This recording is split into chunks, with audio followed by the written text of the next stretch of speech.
آج کا انسان آزاد لگتا ہے لیکن اصل میں وہ قید ہو چکا ہے۔ ہاتھ میں فون ہے لیکن دماغ کسی اور کے کنٹرول میں ہے۔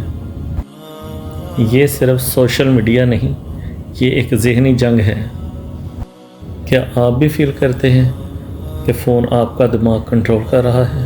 سوشل میڈیا ہیومن مائنڈ کے ساتھ کیا کر رہا ہے؟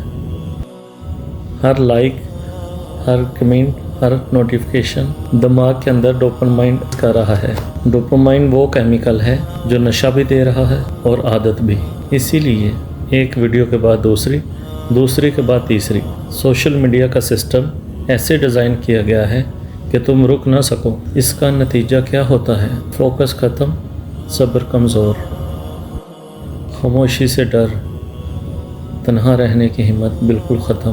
انسان سوچتا کم ہے لیکن ریئیکٹ زیادہ کرتا ہے۔ سوشل میڈیا کا اصل مقصد یہ پلیٹ فارم مفت نہیں، تم پروڈکٹ ہو۔ تمہارا وقت، تمہاری سوچ اور تمہاری کمزوری، سب کا ڈیٹا ریکارڈ ہو رہا ہے۔ الگورتھم تمہیں وہ نہیں دکھاتا جو سچ ہے، بلکہ وہ دکھاتا ہے جو تمہیں کنٹرول کر سکے۔ الگورتھم کس چیز کو بڑھاتا ہے؟ غصہ، جیلسی، ہوس، کمپیریزن، یعنی نفس کو زندہ رکھنا اور روح کو کمزور کرنا۔ اسلام کیا سکھاتا ہے اور سوشل میڈیا کیا؟ اسلام خاموشی سکھاتا ہے، سوشل میڈیا شور۔ اسلام صبر سکھاتا ہے، سوشل میڈیا جلد بازی۔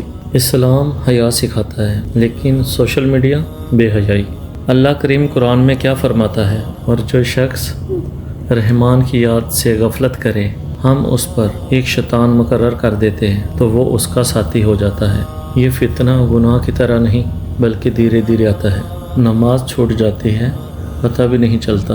قرآن بند ہو جاتا ہے لیکن فون ہاتھ میں ہوتا ہے، اور پھر انسان کہتا ہے دل نہیں لگتا عبادت میں۔ دل اس لیے نہیں لگتا کیونکہ دل کہیں اور قید ہو چکا ہے۔ نبی رحمت صلی اللہ علیہ وسلم نے فرمایا، دو نعمتیں ایسی ہیں جن کے بارے میں اکثر لوگ دھوکے میں رہتے ہیں، صحت اور فارغ وقت۔ اور آج کا فارغ وقت سکرین نے چھین لیا ہے۔ اسلام فون چھوڑنے کو نہیں کہتا، اسلام ایک حد سکھاتا ہے۔ سوال یہ نہیں کہ سوشل میڈیا غلط ہے یا صحیح، سوال یہ ہے کہ تم کس کے کنٹرول میں ہو، سکرین کے یا سجدے کے؟